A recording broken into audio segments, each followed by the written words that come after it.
Today on the Dad the Best I Can show. And that's another reason that you'll have people try to talk kids into just go ahead and focus on one sport. And it's very easy to do if you have a parent. I just say a couple of the key words. You know, I think he really has a shot to play college baseball. Or, you know, man, I see him just like I saw this kid 15 years ago that played pro ball. You say a couple things like that, and parents' ears perk up, and they think, well, man, maybe that could be my kid. The chances of that happening is not very good at all. 5% of all high school baseball players get a chance to play college baseball, not Division I baseball, college baseball. And then you take 1% of that 5%, and then you take 0.05% of that 1% and get to the big league. So the chances are not very good, especially if you're thinking about 7.5 billion people on the planet.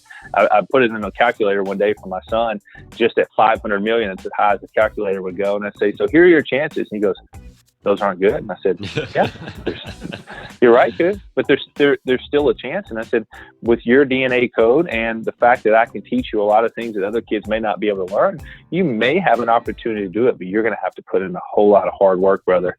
Welcome to the Dad the Best I Can show. My name is Rob Roseman. Who wants to be a millionaire legend, Chicago futures trader, Vegas poker pro? Now I'm a dad to 3 kids, ages 7, 5, and 2. Phew! Wears me out just thinking about it.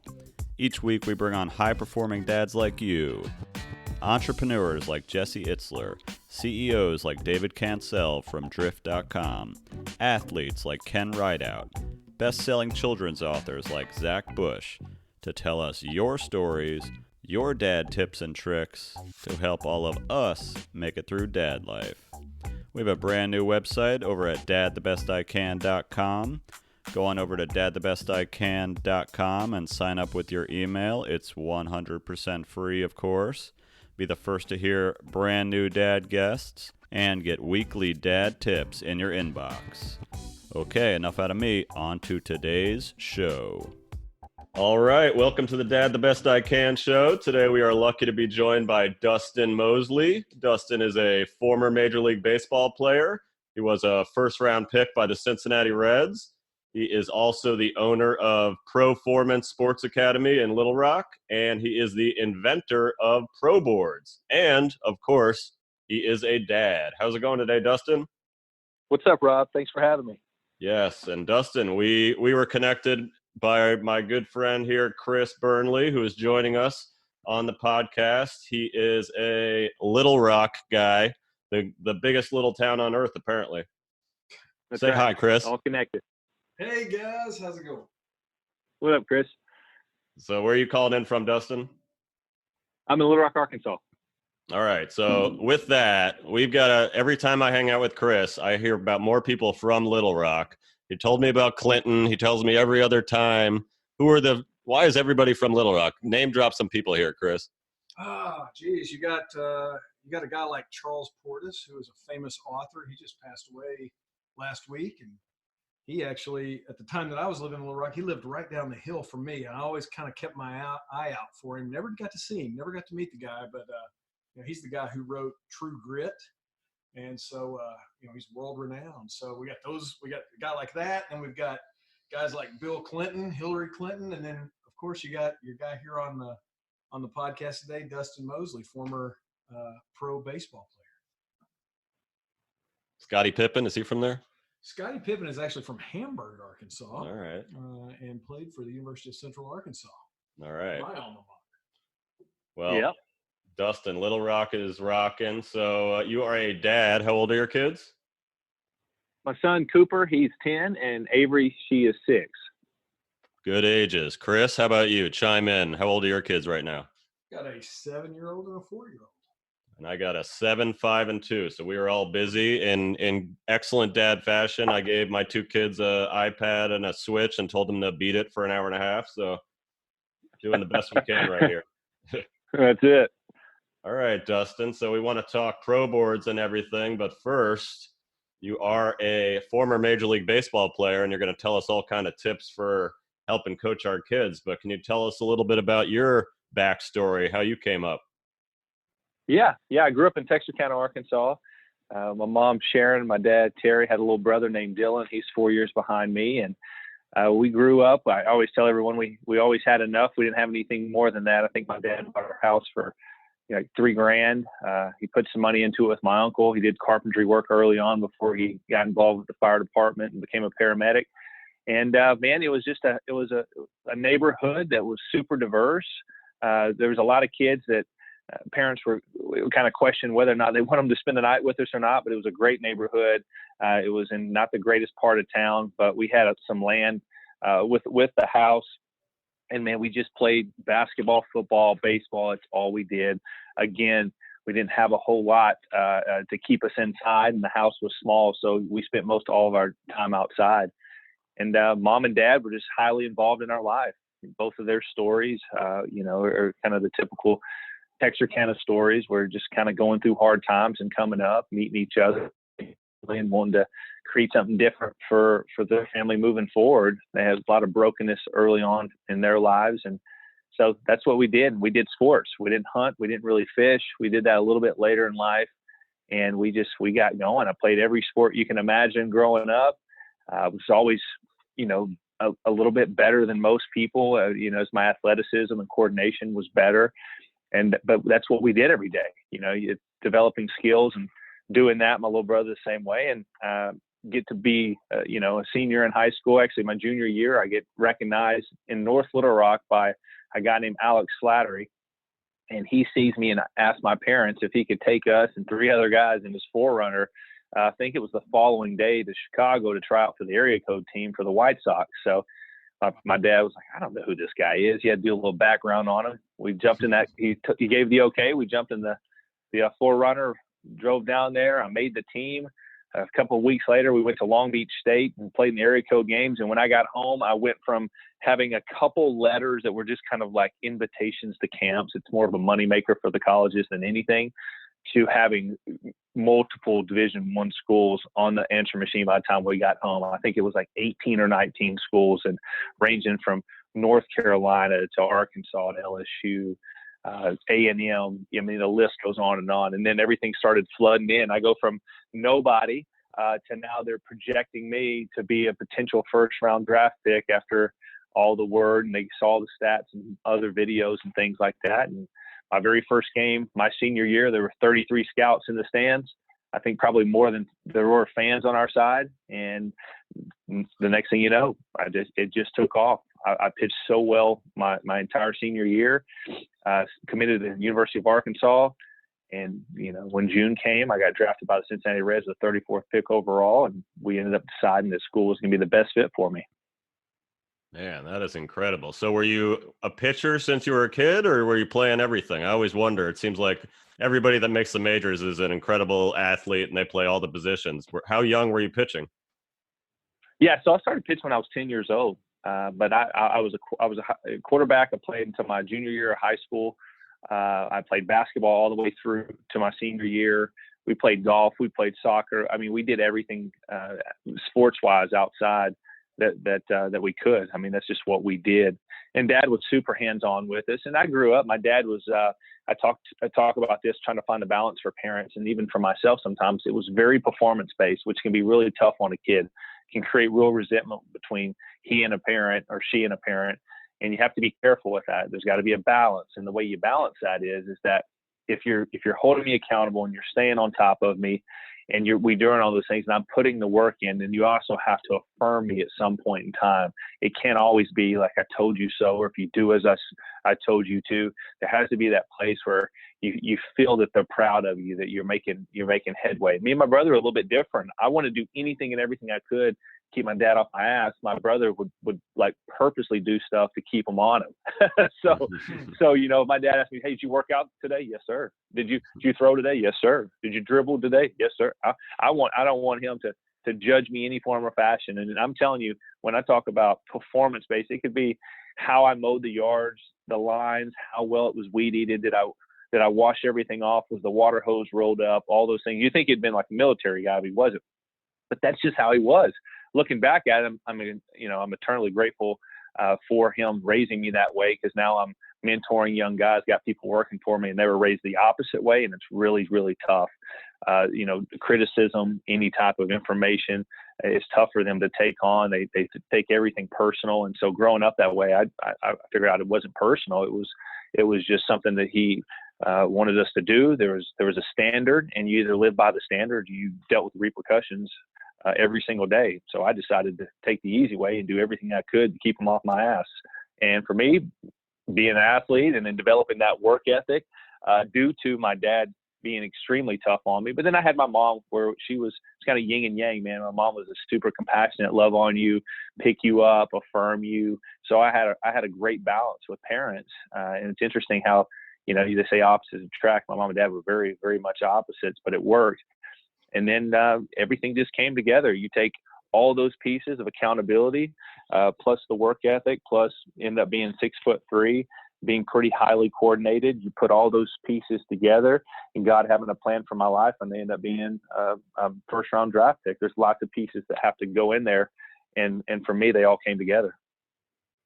Yeah, that's incredible. And like you said, I can imagine there's a lot of parents. So I always think of, Todd Marinovich, the USC quarterback, his dad. And so there's a fine line between pushing your kid and pushing them too far. It sounds like your dad towed the line pretty well. He told it really good. I mean, my brother and he, that relationship wasn't good. I lost my dad at 21 years old, and that's a whole nother podcast of what happened there. But dealt with a lot of personal things. But the way my brother and him interacted, for my brother's personality, it didn't go great. And my brother has gotten past it. He understands now. He's got kids. He understands what dad was trying to accomplish. But at the time, because of the differences of personalities, and I'm a little bit more of a people pleaser than my brother, yeah, they had a really rough relationship there towards the end of my dad's life. What was it like? So you were 18, drafted in the first round. Does that mean you're just shipped off to Cincinnati or spring training? How'd that work? That must have been a shock to your system. Yeah, so I got drafted, and Cincinnati was so cheap back then. They had to do it from the fiscal 2001 budget. So I didn't sign until literally 2001. Now, we had come to agreement on everything, but it waited to the last day before school started. I mean, I was literally had my stuff packed. I was going to go to Arkansas because all we were looking for was a fair offer. And Chris knows Derek Broniker, who owns Frontline now. He was at Stevens, which is a big financial firm here in Little Rock at the time. And, Derek and a guy named Kevin Scanlon were handling the deal. And I think the first offer they made me was like $500,000. Well, this slot was worth like $970,000. And so we're like, well, we're not doing that. I'll go to school. I've got a full ride to a legitimate full ride to Arkansas, 100%, which doesn't happen. My dad did a great job of leveraging that thing between all the schools. And we said, man, we're going to hold off. Then they came back at 700. They're going to split it over 5 years. They said I was a multi-sport player. I was, but I mean, I might have been able to play D2 or junior college basketball. I probably could have, if I would have kept playing football, I probably could have been a Division I quarterback, from where I was early my sophomore, junior year.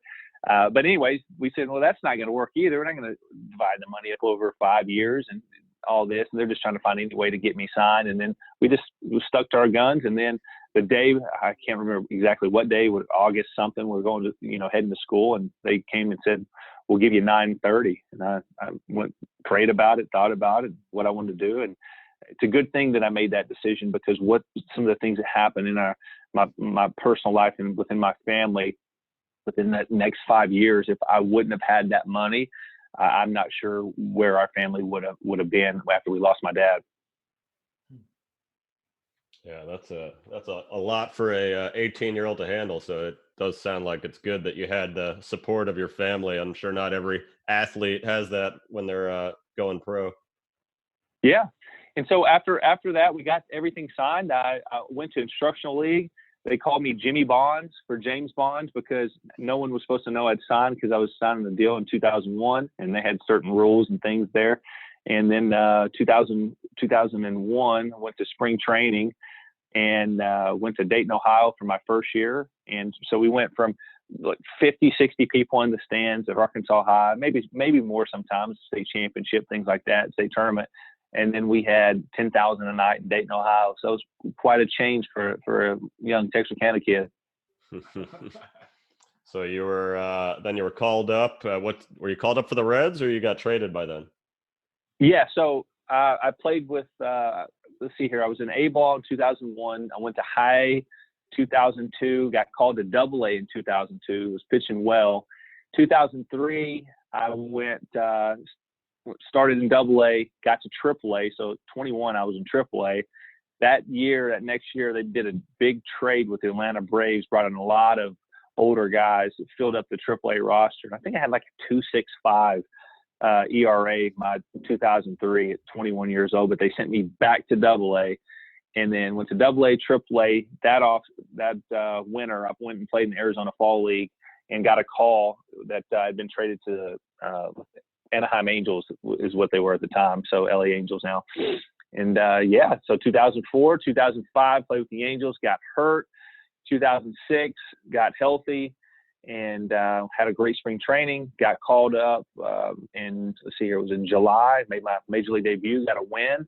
Ended up setting the record for Salt Lake City for wins. I think 13 wins as a starter. And then in 2007, I had another great spring training and made the team out of camp because we had some guys that were hurt.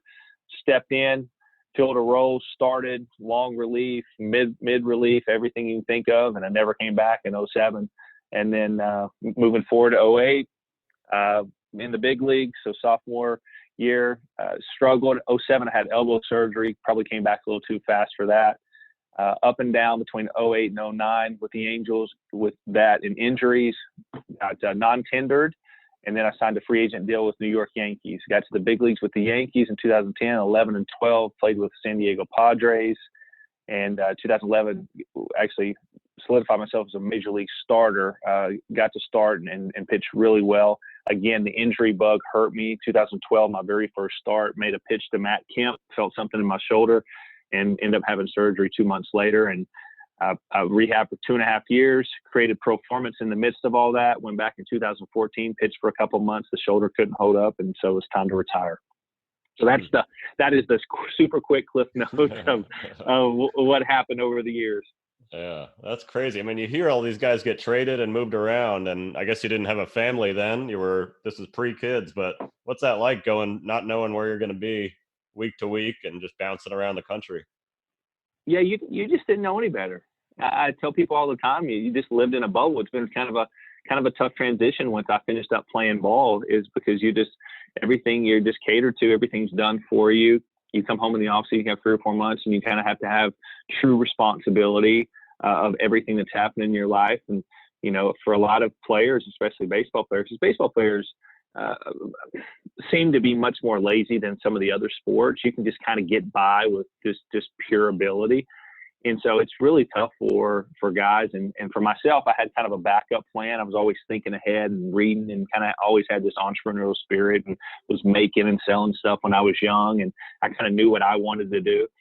But for a lot of guys, they don't. So when we finish up, it's almost, I kind of compare it to, you'll hear the same thing with, the military, that you have this camaraderie, you have this brotherhood, you have all these things.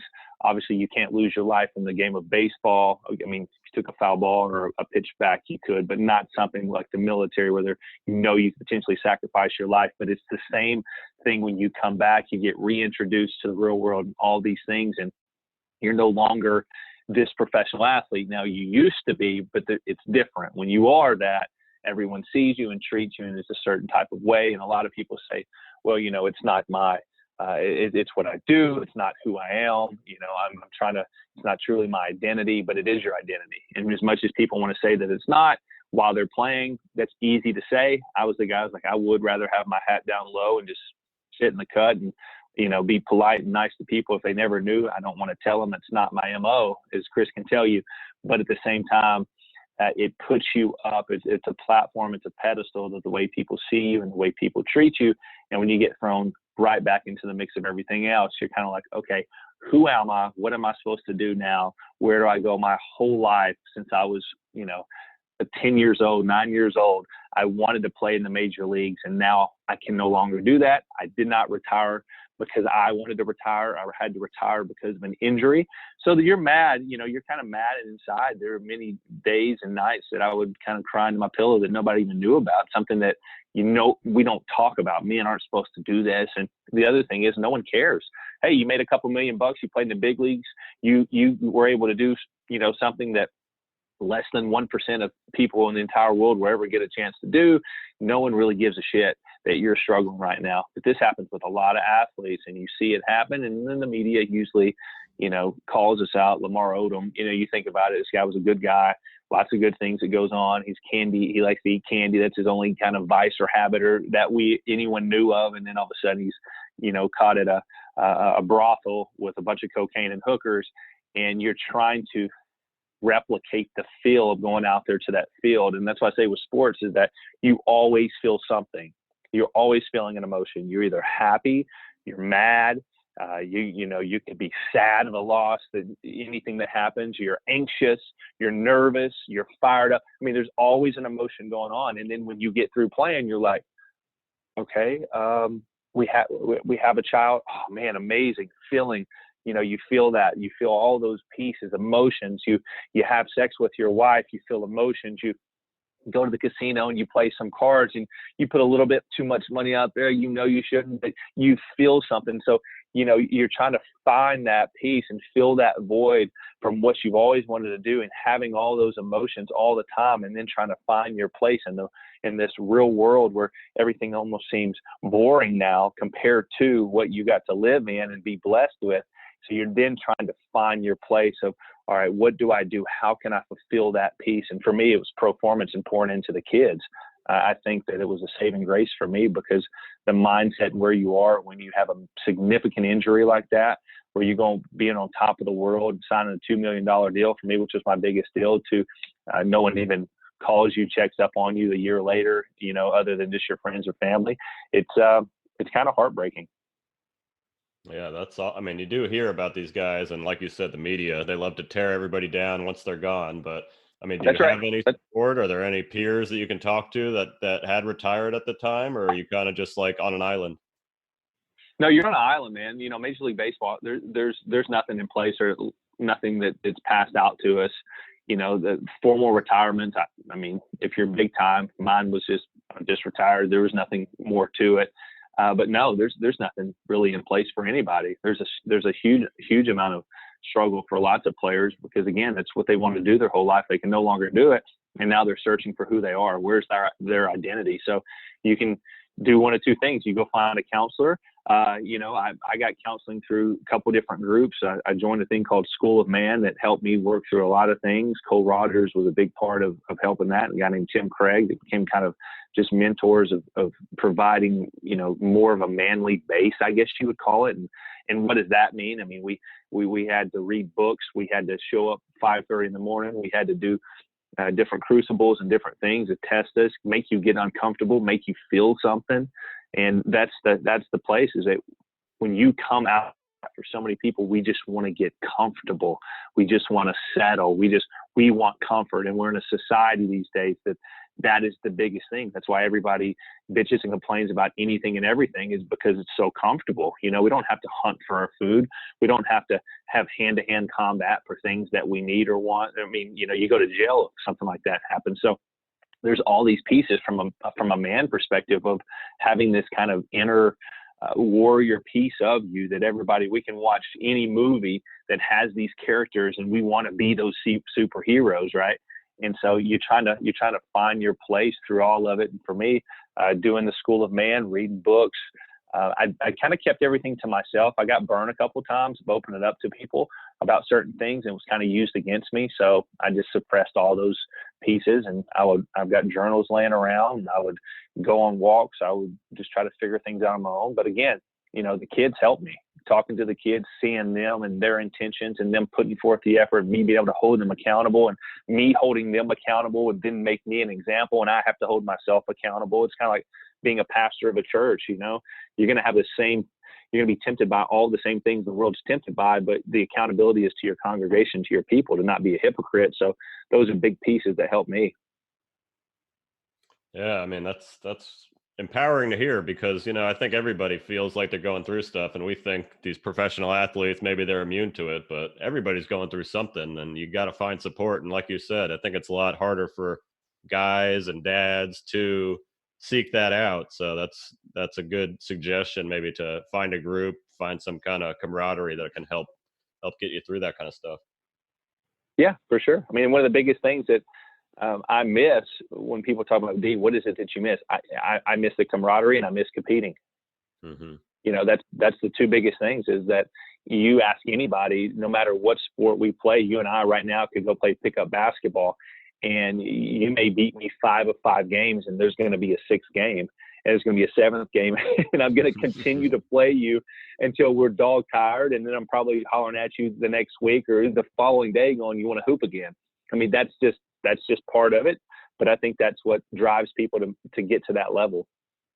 You're getting Chris excited. He's an ex-basketball player. He might have to challenge you when he gets back to Little Rock. For sure. Yeah. All right. So let's talk kids. You've got 2 kids, Yep. And clearly I imagine they're playing sports.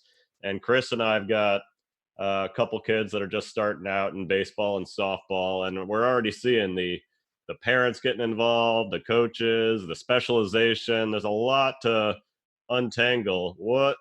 I know you got some good, strong opinions on this and obviously got the experience. Tell us about your kids in sports and what you're seeing from parents in sports and maybe just some tips that can help guide us. Yeah. You want your kids to play everything that they want to play. And when I say that they want to play things that they seem to be interested in, when the time comes, they're kids, right? They're not going to want to do anything if they're, again, comfort, right? They'd rather stare at the iPad or the TV because it doesn't take any energy. So you have to motivate them and force them to go play. You're not being that dad. Being that dad is where you're dragging your kid out there by the ear and hitting balls at him. And if he misses one, then you're hitting the next one 10 miles an hour harder. And then the next, that becomes that parent. So you have to hold people accountable. We need accountability.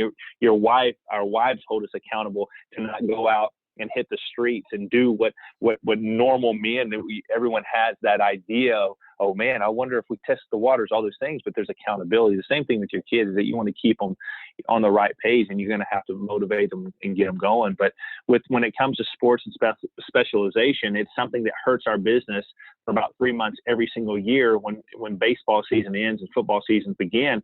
And that's okay. And I'll continue to make it be okay is because I want kids to play other sports.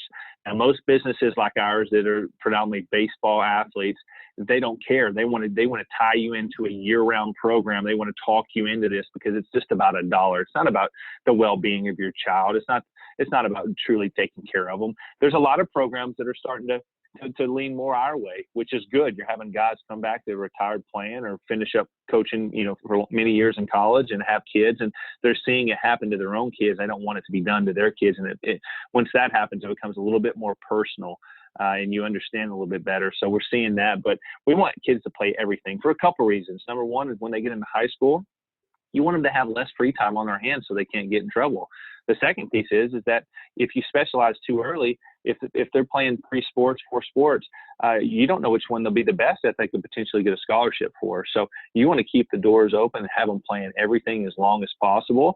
But the tough part these days is that the high school coaches don't allow for that.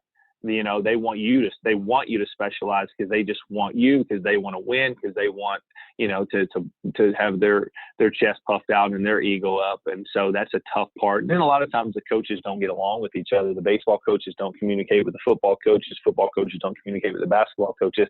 So you have a big disconnect there. And that's another reason that you'll have people try to talk kids into just go ahead and focus on one sport. And it's very easy to do. If you have a parent, I just say a couple of the key words. I think he really has a shot to play college baseball. Or, man, I see him just like I saw this kid 15 years ago that played pro ball. You say a couple things like that, and parents' ears perk up, and they think, well, man, maybe that could be my kid. The chances of that happens not very good at all. 5% of all high school baseball players get a chance to play college baseball, not Division I baseball, college baseball. And then you take 1% of that 5%, and then you take 0.05% of that 1% and get to the big league. So the chances are not very good. especially if you're thinking about 7.5 billion people on the planet. I put it in a calculator one day for my son, just at 500 million. It's as high as the calculator would go. And I say, so here are your chances. And he goes, those aren't good. And I said, yeah, you're right, good. But there's still a chance. And I said, with your DNA code and the fact that I can teach you a lot of things that other kids may not be able to learn, you may have an opportunity to do it, but you're going to have to put in a whole lot of hard work, brother. So they start to understand it. But as far as all those pieces go, what parents need to understand is that sports do way more than just this idea of potentially getting a scholarship to do it. What it's doing this entire time is teaching them how to be accountable, how to be disciplined, how to work with a team, how to hang out and be around people that may come from completely different neighborhoods, completely different ethnic backgrounds, religious background, any of these pieces. And it brings you together and you work as a team. You start to say, hey, we have way more in common than we don't have in common. And that's the beauty of sports. And sports have always done that in times of countries being in really tough places. Early on, we think of Hank Aaron and Jackie Robinson and Roberto Clemente and all the things they went through, and to see how people would pull together because of sports. And we saw it through boxing and everything else too. I think sports do so much for so many people. And that's the thing with baseball for us. The travel baseball makes it really tough where we're undercover. We're not talking about it too much, but we're trying to get baseball back on the map. We're trying to get it affordable for kids. We're trying to scholarship guys and do things to get more kids involved in the sport because the sport's so great, and it could lead to them potentially getting a college education out of the deal. And if we do that for some of these kids like myself that come from some pretty rough neighborhoods, it may be the calling for them to completely change the future of their families. Hey, Dustin, I'm a firm believer, just like you are, in our kids playing multiple sports. I think it develops their hand-eye coordination. By playing basketball, it will help them in their baseball program. By playing baseball, it will help them in their soccer program and so forth. One issue that I'm already experiencing with my 7-year-old daughter, we're bumping up into issues of she has a choice merely because of time between, hey, do you want to play softball this season, or do you want to play soccer this season, or do you want to play lacrosse this season? You can play one of them, or we could squeeze in two, but we can't get in three. We got to be selective on what we choose. Can you give us some guidance? What are your thoughts on that? How do we pick and choose? Because I know, coming from Texarkana and coming from where I grew up back in the day when we were growing up, you really had one sport, one season. Once that baseball season was over, you rolled into basketball. Once basketball was over, you rolled into track or you rolled into football. So what do you think? Yeah. Well, you got to find programs and get her involved in places that are going to do that, and it's going to be seasonal. They're not going to try to talk you into this year-round stuff. So for our baseball team, and we try to motivate all of our affiliate team program that are part of our affiliate team program, is that we play a max 10 tournaments, and we go every other week, and we finish up right in late June, early July. That way it gives a couple weeks. You want to take vacations. We don't do anything during spring break. We give the kids, we let them have a summer, let them live and play. So that's what we do. Some of these people are playing 15, 20 tournaments a summer. It's every single weekend. And then they continue to go. Then they're playing in the fall. We don't play fall baseball. We talk our coaches out of it. Now think about it. We've got 16 affiliate teams. I think we only had 4 teams played fall ball, which means 16 teams. There's 12 teams left over. 12 teams at 10 to 11 players per team, per membership. Now think about, from a financial place on our business, we lose all that revenue, right? But it's the right way to do it. And that's what we do. And so you just got to find the right program, and they're out there. There are coaches that want to do it the right way, that don't want to overload these guys, that want to teach the fundamental basics and get them out there, get them moving. And that's what you have to find. If you can't find it, you have to coach yourself, Chris. That's true. Well, and I'll tell you, what you just said, it's about ultimately letting the kids have fun. It gets back to let them have fun, especially at that age. You want them to develop their fundamentals and develop their skill set, but ultimately let the kids be kids and let them have fun, right? That's right. You want them to move. You got to think about it with schools and everything else. We got kids stuffed into a classroom, and don't stand up, sit down and be quiet and don't do anything. Then you go to, you go over and have your lunch, and we go have lunch with Coop every Wednesday. And it's like, you're at level 1. It's like, man, they've been stuffed in a classroom. Let them be at level 5. Like, let them eat. Obviously, we don't need to be throwing food and standing on top of the tables, but just let it out. Then they go outside. Here's your 10-minute recess. All right, you got them stuffed into a room for how long? And then you want them to, okay, go move for 10 minutes. That's not what we were designed to do. That's why we have the obesity rate we have. We have people frustrated, with school. I've got so many guys that have a college degree and they're out of school, and I'll say, hey man, you got to check this book out. Have you read this book? Like, I ain't read a book since college. You see what we're doing to education, man. It's pissing people off. They don't even want to do it. It's being so forced that it's a struggle there, and that's my opinion on it. Now, a lot of people say differently, and I understand education can bring a ton of generations out of poverty and different things. But there's got to be a different way of doing it. And if you let kids move, if you let them think, it's been proven. You let them run around and get the endorphins up, get the blood. Their focus is better. Everything's better when they come back into the classroom. So with all that, I think sports, more importantly for any of it, is just to get them to move. Get them to move. Get them to train for something. Set a goal and stay disciplined. Create a plan, and those things help with business just like they will with your sport. Yeah, that's great. And I noticed with my kids, I mean, I started playing a lot of these sports a lot later. It seems like by 3, 4, they're already getting them involved. So it seems silly in some ways to say, oh, he's not a basketball player. He's 6. I don't even think I played organized basketball till 8. So there are a lot of new things coming at us as parents that we're not even sure how to handle. And like you said, the incentives of some of these coaches and leagues are not necessarily aligned with us. So I think, like everything, we've got a lot to learn too. So it's really helpful to hear these kind of things from you, Dustin. Yeah, for sure. And listen, my son right now, you watch his movements and you go, okay, you watch him run and go, hey, kid's a pretty good little athlete. He's really thin right now. He's super skinny, Chris. He's super tall, but super skinny. And, people, okay, he's not the greatest on the floor by any means in basketball, football, baseball. He's at the back end, but guess what? If we keep him interested and keep it fun, keep him moving, and he slowly finds his way. By the time he gets into junior high, gets into high school, guess what? If we've taught him the fundamentals, if we've made it fun, and he finds that inner push that he really wants to do it, and he wants to put that work in, guess what? He'll be right wherever he wants to be.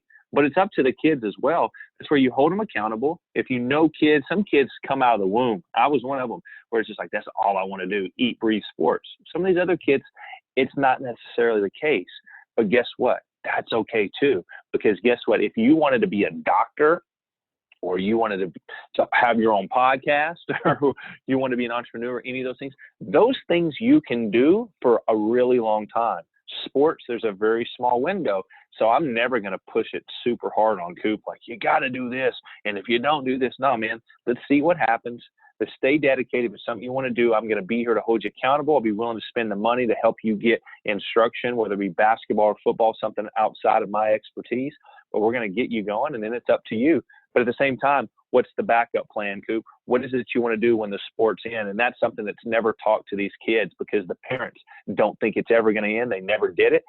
They weren't very good at it. They admired all the athletes. You got to think about, in this country, as men, we're admired by, how much money you have, are you an athlete, how athletic you are, and how many women you can attract and date, different things. I mean, that creates, this masculine piece of this country that can sometimes be toxic for a lot of people. So those 3 categories, well, guess what? I mean, there's 95% of people that are never going to be into those categories. So are you not a man? No, that's not it at all, right?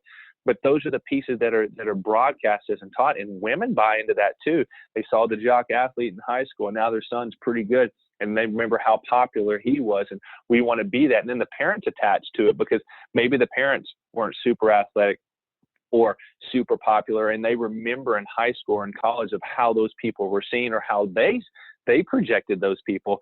And so now you just have all these pieces attached to it, that not only are their kids going to be able to potentially be that, they can also kind of be part of that whole thing. And now we can be popular, and we can be all these things, and it can just create just a kind of a terrible place for that kid, for the parents, and becomes their identity as well, opposed to just letting kids do it for what it's worth. And and have fun, move, and see what comes of it, and not ride their coattails. But that's where we're at, and and that's never going to change. All we can do is try to implement better rules. You put better rules into the game. You make it seasonal. You get the high school coaches to work with one another to make kids, able to play multiple sports. Then we start to really be able to change some things. But other than that, I mean, it's become a money-making business, $1 billion industry with youth sports. There's a Time magazine I read an article, I think it was either last year or year before, and it talks about all those things. And you just got these sharks coming in, see an opportunity to make money, and they don't care one bit about the kids or the relationship between them and their parents. Chris, you got a question? That's a lot to take in, man. That's some, you got some gems there, some gems. One of the things that stood out to me that you mentioned earlier was just your relationship with your dad versus how your brother was with your dad. I lost my dad at a young age too. But I was very much like you, Dustin. I was always wanting to please him and do everything, to really make him proud. Now that I have two children, ages 7 and 4, I'm already seeing, though, they both came from the same two people. They came from me and my wife, but both of them are entirely different kids. And my daughter, I think in one way she's going to have to be approached and handled a certain way, especially when it comes to sports or activities or just life in general, in a different way than how we approach my son, Mm-hmm. Yep. What are your thoughts on, raising a son, not even really necessarily raising a son versus a daughter, but just your approach with kids in general, with your business? You see some kids who they need that discipline. They need that, they need that word of encouragement. And then you have other kids who don't necessarily need that, or maybe don't have that at home. Do you approach those kids differently? Yeah. I mean, every coach, every personality, or every kid should be coached differently. Every personality is different. So me and my brother, 100%, my daughter and my son, two different people. My daughter will literally, she's in gymnastics and she's working back bends and these pushovers and all this kind of stuff. And she will literally get in there, cry herself to sleep, trying to do it a million times. Now, Coop could say, "Oh, I got some basketball lessons on dribbling right-handed. I'm going to go outside and try it." And he'll try it and go, "Huh, I just can't get it. Oh, well," right? He'll walk in. Yep. And, it's just the difference of mindset. So I have to really kind of stay on Coop of, hey, creating a plan, man. We have to practice. If you want to be good at something, you're going to have to put in the time. And then you got Avery over here. I'm having to pull her back and go, "Avery, sweetheart, it's okay. You're not going to get it in one day." And she's flipping out, So it is about coaching people differently. It is about being aware of those kids, but it's also about and just talking through situations and not getting so frustrated with them and understanding whatever it is that they're trying to do at that particular time. You can tell if kid's giving you effort, right? If he or she's giving you effort and they're just not getting it, you got to back off of them a little bit. Give them a little space to figure it out. It's a movement that they're trying to master, right? And so for so many parents, they don't understand that. Now, if the kid's not giving you effort, feel free, bust his ass or her, whatever you want to do. Like that, we're not going to get out here and waste each other's time, and we're not going to spend money when you're not going to give any effort. We talk about that all the time on our team. Effort and attitude. You punch out, you give up runs, you walk guys, as long as you're trying to make adjustments and you're getting after it and you're keeping your stuff together and you're not showing your butt, we do not care. Win, losses, doesn't matter. It's about development and getting these kids where they want to be. So yes, every kid is different. I've been doing it with lessons. They'll come in and you got the helicopter parent. Sometimes they get it with me now. The parents stay back. I think they just kind of talk to each other like, "Hey, you might just want to stay in the chair, stay against the wall when Dustin's giving instruction," because he might make you feel uncomfortable or call you out a little bit. I don't do it disrespectfully because these people are paying hard-earned money, and I know that they want their kids better. Otherwise, they wouldn't have brought them. But at the same time, you brought them to me to do what I'm going to do. If my kid gets in trouble, I'm not going to walk to the attorney's office and tell you how to do your job to help my kid, hopefully get out of trouble. But that's the same thing will happen. People with a little bit of intellect think that they know everything about the sports, Rob, hence why I'll do these little videos kind of picking fun at them, and people get it if they know me. Some people that don't know me, they get a little butthurt about it, but it's okay. But that's the thing, is just paying attention to those kids. But I tell people all the time, I tell all instructors and everyone part of Performance, we're not here to give the parents what they want. We're here to give the kids what they need. Let's take a quick break for our dad tip of the week, brought to you by Kickstart Reading. Do you have kids between the ages of 3 and 6? I've got 2 boys, and when my older son was going into kindergarten, my wife and I quickly learned that we had no idea how to teach him how to read.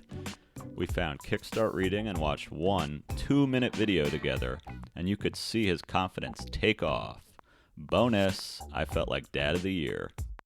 Here's another dad talking about how Kickstart Reading is helping his boys learn how to read. Hey there, this is Chris Heller, and I'm a big fan of Kickstart Reading. Each morning before school, I show a video to my 4.5-year-old son, and now his little 2-year-old brother is getting in on the action as well. I'm a big fan of the videos, highly consumable and engaging for young boys. Definite recommend for all parents out there who are looking to get their kids off to the right start with reading. Kickstart Reading. Go to kickstartreading.com and use the code DAD to get 65% off right now. That's D-A-D, DAD. See? It works. Kickstartreading.com. Now back to the show. All right, Dustin, on the Dad the Best I Can show, we like to do one dad tip. You've given us a ton already, but do you have a tip for other dads out there? Yeah, so something that we started doing, I guess I started doing this about 2 years ago, and I try to do it weekly. Sometimes life gets in the way, and basketball practice or baseball or gymnastics, something comes up.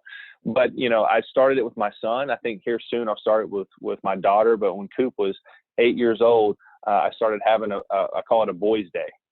And, I try to plan my day. My hours are the opposite of most people, because we don't open Performance till 3 or 3:30 during the school year. And so after I have a day, it's usually Tuesdays. On Tuesdays, he comes home and say, "Hey, boys' day, what you want to do?" And we just hang.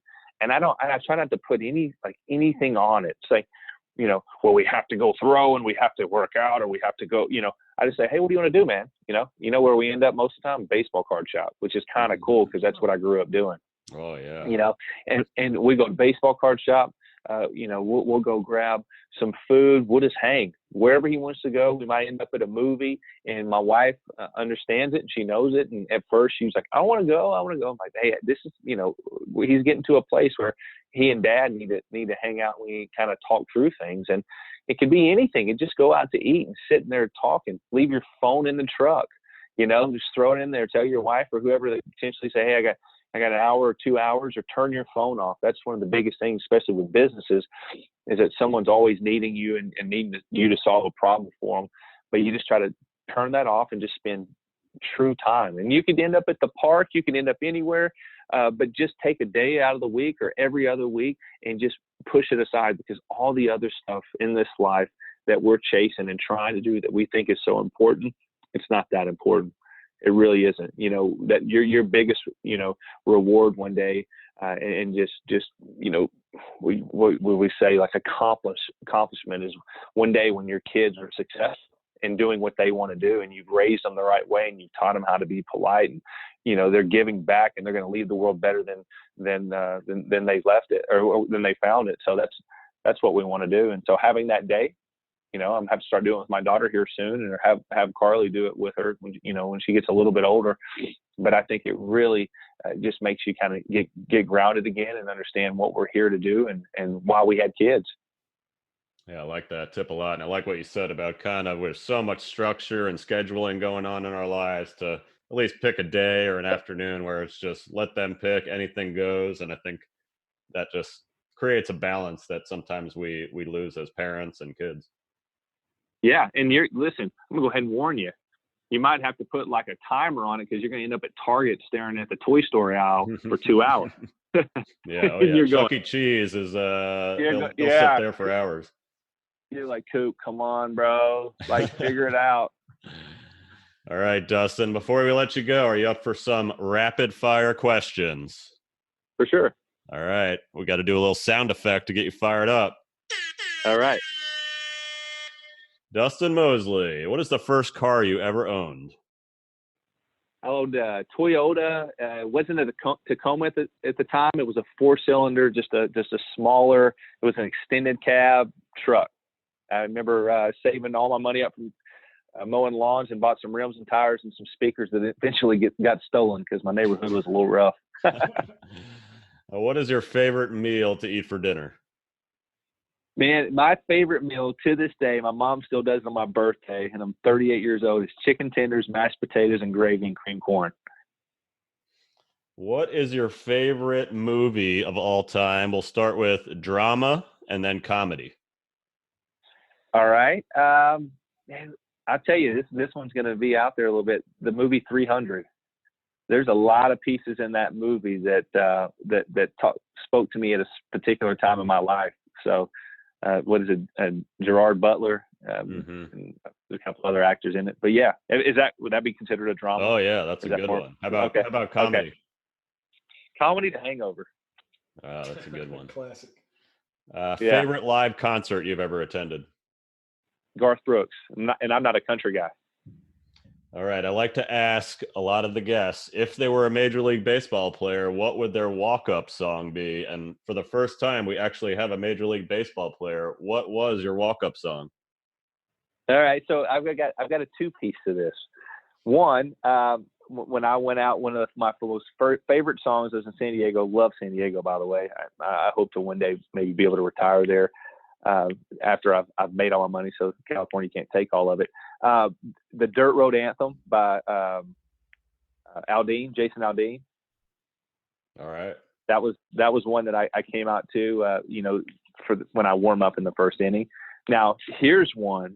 If I was the closer, I never was, but I had it right there. I was like, man, if I ever start throwing 95 and not 90, and I become a closer, I'm going to come out to the Coheed and Cambria. And I believe it's called Welcome Home. It is a sick tune, and the closer needs to adopt it. Yeah, it. That's a good one. I love Trevor Hoffman. What do you come out to? Hell's Bells. That was always like intimidating. Yeah. And then Mariano came out to Metallica. Oh yeah. Enter Sandman. So I mean that Coheed and Cambria with that early guitar riff that comes in, and then those drums that kick in, that would be sick. I've only heard it. Chris probably knows them, but I've only heard of them because on Howard Stern, one of their Richard is a huge Coheed and Cambria fan. He says like some of the best drumming he's ever heard. Yeah, they're really good. It's different band. I've listened to them for a while, but that song it's legit. All right. Before we let you go, tell us a little bit about. You told us about Proformance, but tell us about Pro Boards. Yeah, so Pro Boards started because of Proformance. Our 8 to 11-year-old group workouts, the kids have tough time focusing. And so I wanted to create something to kind of keep them in one place that, we could have different sets of dumbbells or some kind of squat rack or anything. And so you start putting the numbers together, and you're trying to be smart with your money. It's a small business. It's sports training. So there's not a ton of money to be made in it. And so you're sitting there going, all right, well, if I buy this, this, and this, and have a station for 25 kids, and next thing you know, you go, man, I can't afford to do that. And I just had this idea. I said, I've been using bands for a while for my resistance. So think more like the pull-up bands, the really thick ones. You can get them in different widths. And I said, what if I just built something that they attach these bands to, and they just stand on it? We have them attached to the wall where they can do stuff for their shoulders. What if we did that? And what all exercises could we do? And so it started there. It was just a couple pieces of plywood. We cut holes in it and put a little wire in, and you could clip your little carabiner or your clip on there and connect your bands. And I had some handles I bought through Amazon and some straight bars that you can connect with ends on them. And then parents started going, what is that, man? That's pretty cool. And one day we needed some extra sleds, and so we put some weights on one of them. It didn't have a back on it at the time, and we could push a sled, we could pull it. And I go, there's something to this. And so playing with different spots for the holes, make sure I could do every exercise with this. It almost looks like a skateboard. There's two different sizes. And then we were using it one day. We built one a little bit bigger, and we put some weights on the side to keep it on the ground, and we were doing vertical work like a Vertimax, which those things are like $4,000. And I'm like, wait a second, we're on to something here. So we trained with the college summer group, and we had them use the boards and just getting their feedback from it. Again, I'm using the bands. I'm getting stronger. My body's feeling better. I had 4 surgeries. All these things are happening. And then I said, man, maybe I can find a shop that can kind of engrave these. I need to come up with a name. And I was like, what about Pro Boards, amongst other names. And then I got on this little website called 99 Designs Online.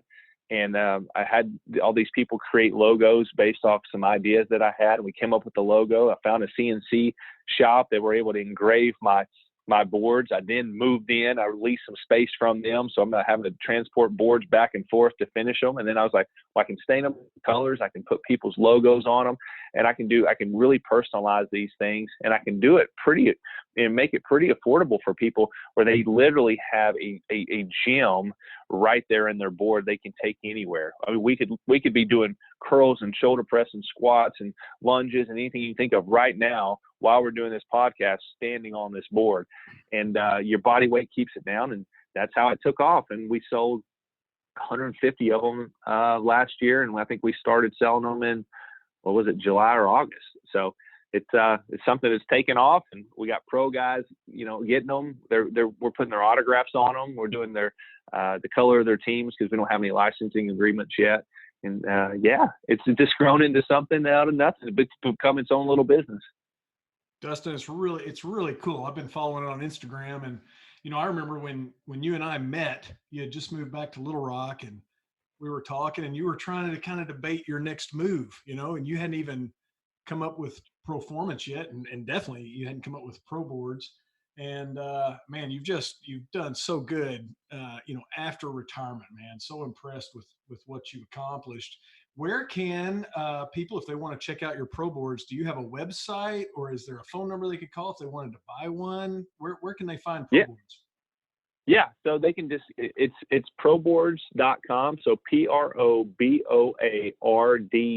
Everything's with a Z.com. And so we have Pro Boards, and on there we have Pro Bands, we have Pro Bags, which are these bags you fill with sand, and there's different weights inside of them, little bags that you fill with sand, so you can make them lighter or heavier. They have handles all over them. But you can go on there and you can see everything that we have. We customize the colors for you.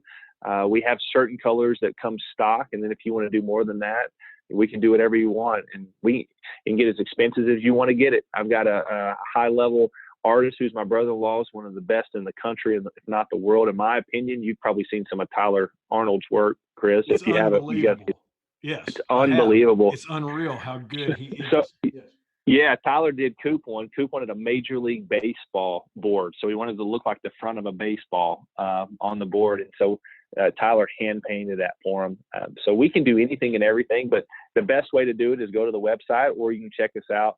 It's PRO2_boards for our Instagram handle, and then we've got a Facebook, and we just got a Twitter going. So any of those, you can communicate with us, and we'll send you the website, or if we need to call you and talk to you, we can handle it that way as well. Chris and I talk about going to the gym way more than we actually go to the gym. I think we need to just pick up one of these boards and work out. Hey, I'm telling you, what I need is somebody like Dustin slapping me around and going, get in the gym.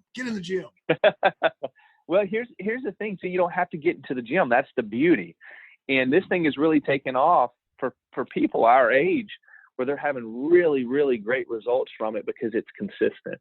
And the bands, the load is different, right? So as you get stronger, you can add more bands to it. You can double the bands, you can quadruple those bands. But the bands, the weight's always changing. So your body is always having to resist something different. I don't know the science behind it, but I'm halfway through a book called Move Your DNA, and it's talking about load and frequency and volume and everything else. And what we need to do is that we just need to move. We're so sedentary. We don't move. We don't do anything. I met a guy the other day who's an inventor. He's from Little Rock too. Chris, you may know his name, Craig Landfair, but he's been doing it for a really long time.